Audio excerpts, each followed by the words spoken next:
निरंकारी सद्गुरु माता सुदीक्षा जी महाराज ने आज संत निरंकारी समागम के दूसरे दिन श्रद्धालुओं को संदेश देते हुए कहा कि मानवीय गुणों, भक्ति और सर्वव्यापी परमात्मा की भक्ति में भक्त समर्पित है, जो भक्ति को जीवन के हर पहलू में शामिल कर प्रेम और सेवा के माध्यम से मानवता के कल्याण में योगदान दे रहे हैं। समालखा हल्दाना बॉर्डर पर आयोजित 3 दिवसीय समागम में लाखों श्रद्धालुओं ने भाग लिया। शनिवार रात मंगलकारी प्रवचनों की रसधारा प्रवाहित करते हुए सद्गुरु माता ने प्रेम, सेवा और भक्ति भाव को जीवन का अभिन्न अंग बनाने का आह्वान किया। रविवार को दोपहर में सेवादल रैली हुई, इसमें हजारों सेवादल के भाई बहन शामिल हुए। सद्गुरु माता ने कहा कि परमात्मा सर्वव्यापी और अजर अमर है। भक्ति और ब्रह्म ज्ञान के माध्यम से इस शक्ति को महसूस करते हैं। उन्होंने भक्ति को अलग से समय देने के बजाय जीवन के हर पल में समर्पित करने की प्रेरणा दी। उन्होंने संतों के संग और ध्यान सुमिरन को आत्मा की गहराई से जोड़ना वाला माध्यम बताया। प्रेरक कहानी के माध्यम से सद्गुरु माता ने बताया कि हर व्यक्ति, चाहे अपरिचित ही क्यों न हो, वह हमारे लिए पड़ोसी है। उन्होंने कहा कि सेवा के कार्य केवल दायित्व नहीं, बल्कि प्रेमपूर्ण कर्तव्य का उदाहरण है। सद्गुरु माता ने समुद्र की गहराई और शांति को सहनशीलता और विनम्रता का प्रतीक बताया।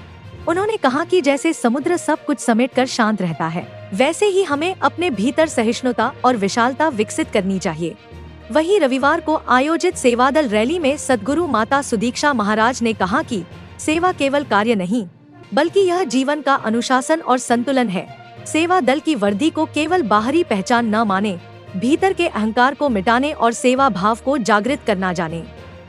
सद्गुरु माता ने कहा कि सेवा करते समय स्वार्थ या लालच नहीं होना चाहिए। चाहे लंगर सेवा हो, पार्किंग प्रबंधन या सफाई कार्य, हर कार्य पूरी चेतना, सतर्कता और विनम्रता से किया जाना चाहिए। माता ने कहा कि सेवा, सिमरन और सत्संग का जज्बा समाज में अनुकरणीय योगदान देता है। सेवादल के सदस्य घर परिवार और समाज के बीच सामंजस्य बनाकर आदर्श जीवन का उदाहरण प्रस्तुत करते हैं।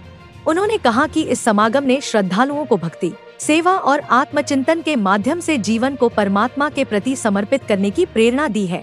ये विस्तार असीम की ओर का जिक्र कि ये परमात्मा, ये निराकार सीमित नहीं है, ये हमेशा से था, रहेगा, अभी भी है, कण कण में है।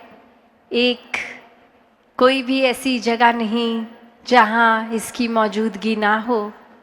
ये स्थिर है, अजर है, अमर है, ये खंडित नहीं हो सकता, ये जल नहीं सकता।